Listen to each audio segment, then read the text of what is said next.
राम राम।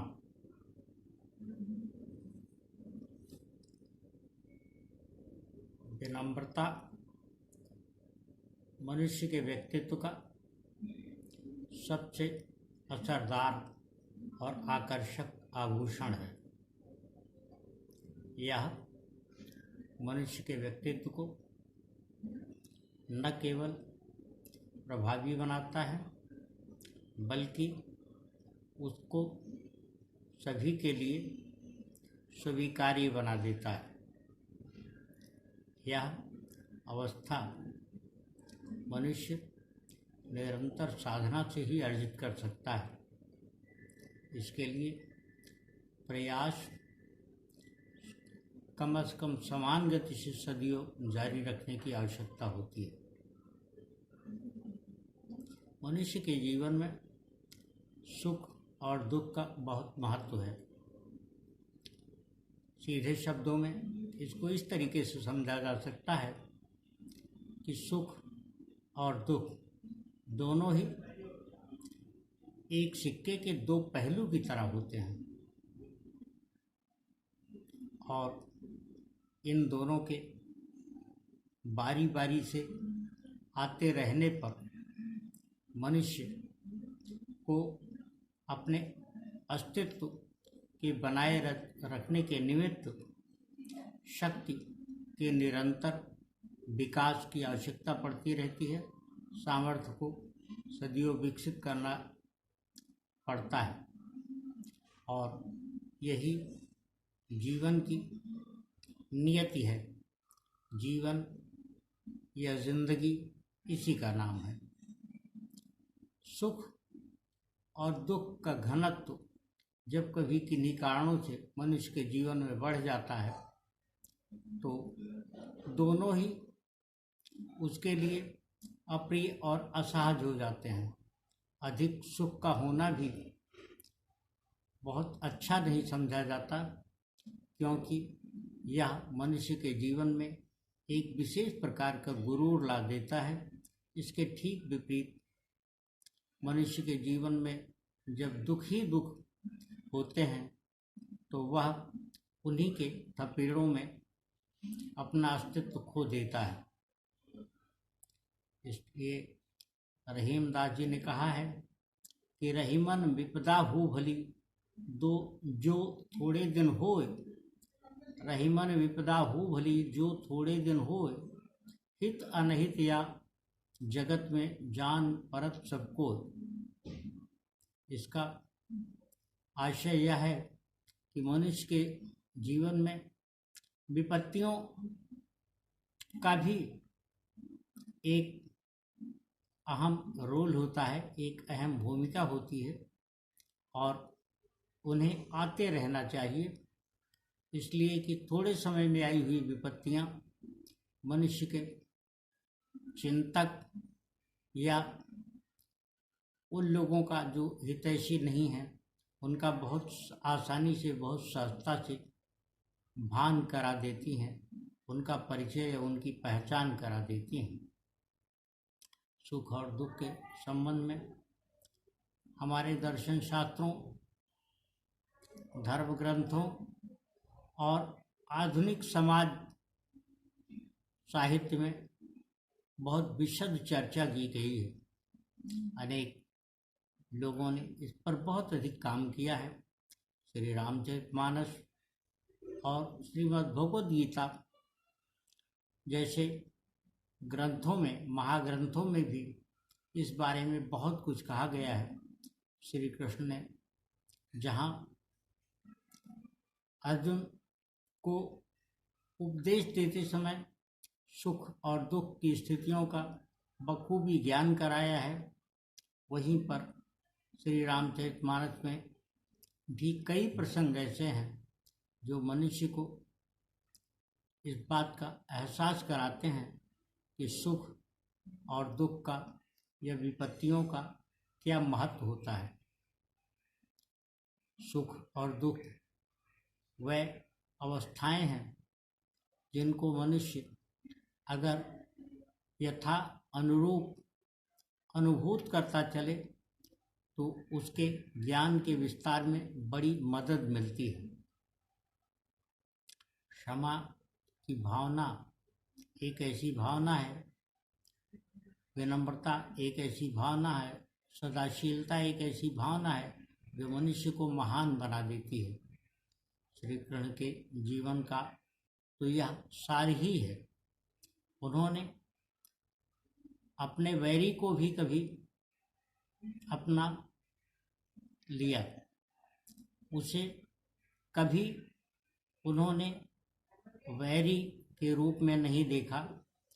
अपनी हत्या करने आई पूतना तक को उन्होंने माँ मान लिया और इस माया लोक से मुक्त करते हुए उसका उद्धार किया।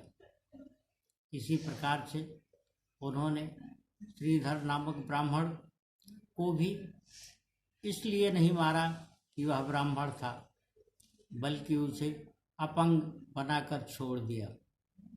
अनेक ऐसे प्रसंग आए हैं जब श्री कृष्ण ने कभी अपने किसी शत्रु को, अपने किसी वैरी को भी शत्रु के रूप में नहीं देखा और यही प्रेरणा दी कि हर कोई अपने कर्म के अनुसार अपने कर्तव्य को पूरा करता है। वह उसका अपना विधान सा होता है, उसके जीवन की अपनी प्रक्रिया या नियम सा होता है, वह अपना कर्तव्य करता है। श्रीदत्त नामक ब्राह्मण ने कंस के आदेश पर अपने कर्तव्य का ही परिपालन करना चाहा था, लेकिन उसका पथ अनैतिक था, इसलिए उसको विकलांग बनाकर दंड दिया। उसको, उसके अंगों को, उसके हाथ को बेअसर कर दिया। चूँकि उसने असत्य संभाषण किया था, इसलिए उसकी जिह्वा को उन्होंने बोलने लायक नहीं रहने दिया, उसकी वाक शक्ति छीन ली। हम देखें तो जीवन में अनेक ऐसे प्रसंग आते हैं जब हमें अनायाचित सुख दुख का सामना करना पड़ता है।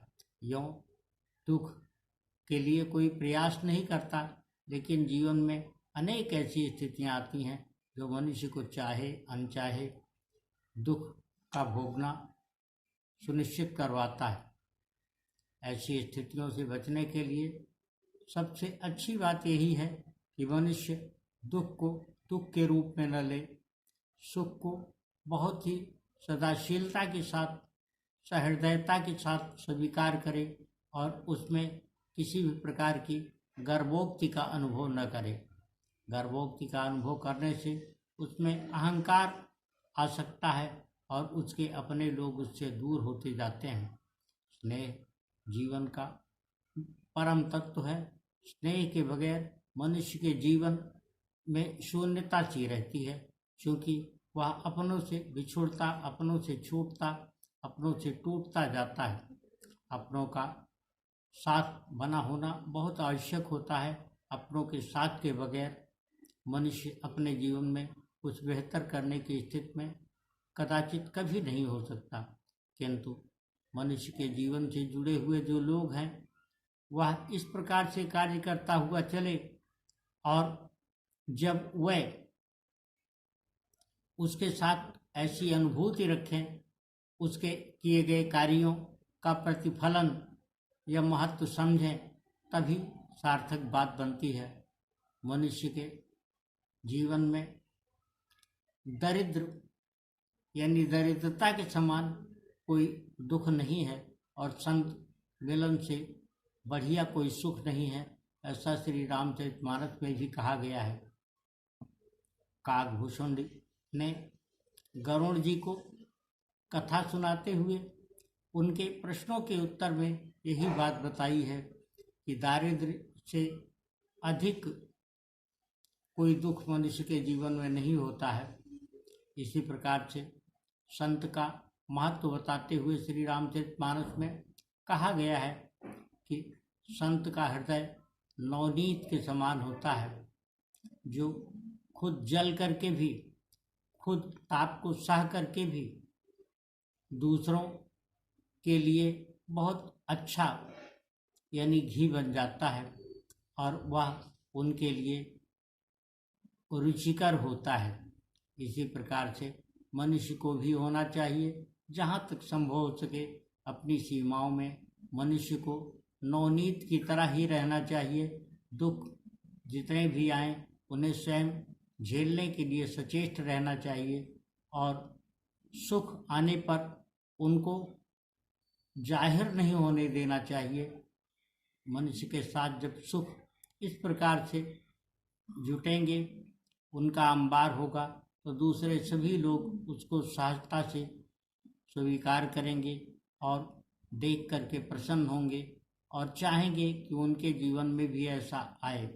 मनुष्य को अपने कार्यों, अपने कर्तव्यों को पूरा करते समय इस प्रकार से उन्हें अंजाम देना चाहिए कि वो अनकहे ही दूसरों के लिए प्रेरणा बन जाए, लेकिन उसके साथ के लोगों का भी यह दायित्व है कि वह उसकी भावनाओं को समझें। हमारे धर्मशास्त्रों में जो बातें नीति विषय कही गई हैं, उसमें कहा गया है कि अगर किसी की संतान उसके अनुकूल नहीं है तो इसका आशय है कि वह व्यक्ति उसको सही तरीके से संस्कार नहीं दे पाया। इसके कारण चाहे जो भी हों। इसी प्रकार गुरु के संबंध में भी कहा गया है कि अगर शिष्य में कोई दोष रह गया है तो उसके लिए गुरु की शिक्षा ही जिम्मेदार है, न कि वह शिष्य। गुरु की कमी खोजने का आशय यहाँ नहीं है, लेकिन अगर शिष्य में कहीं कोई कमी रह गई है तो उसके लिए गुरु जिम्मेदार है। और कहीं संतान में किसी प्रकार की असंस्कारिता रह गई है तो उसके लिए माता पिता जिम्मेदार हैं। पिता को यह बात सदियों स्मरण रखना चाहिए, माँ को ये बात सदियों समझनी चाहिए कि अपने संतान, अपने पुत्र, अपनी पुत्री किसी भी कार्य व्यवहार के लिए वह और उसके संस्कार दोषी हैं या हो सकते हैं, भले उसे किसी प्रकार की इससे असहमत ही क्यों न प्रतीत हो, वह समझे। लेकिन हम अगर यह अनुभव करें कि हमारा पुत्र, हमारी पुत्री हमारे अनुकूल नहीं है तो उसके लिए कहीं न कहीं किसी न किसी प्रकार से हम ही दोषी हैं। और ऐसा मानने से एक सही बात तो ये होगी कि हमारी संतान पर उसका प्रतिकूल प्रभाव आगे नहीं पड़ेगा और एक निश्चित समय के बाद उसमें कदाचित अच्छी समझ विकसित हो सके। इसके विपरीत एक अन्य बात इसी संदर्भ में यह है कि हमें यह ध्यान में रखने की आवश्यकता है कि हम अपनी संतान को कोई शिक्षा, कोई सीख या कोई संस्कार तभी तक दे सकते हैं जब तक उसमें स्वतंत्र रूप से सोचने समझने की कोई सामर्थ्य न विकसित हो सके। जब उसमें समझने की सामर्थ्य स्वयं विकसित होने लगती है तो वह हर चीज़ का निर्धारण अपने मूल्यों, अपनी मान्यताओं, अपनी मांग और अपनी मान सम्मान की स्थिति के अनुरूप करता है। यह बातें ना आए इसके पहले ही हमें यह अवश्य ध्यान रखना है कि संतान जब छोटी हो तभी से उसे संस्कारित करना शुरू कर दें, तभी न केवल अपने बल्कि संतान के जीवन के लिए भी एक श्रेष्ठ उपक्रम होगा। राम राम।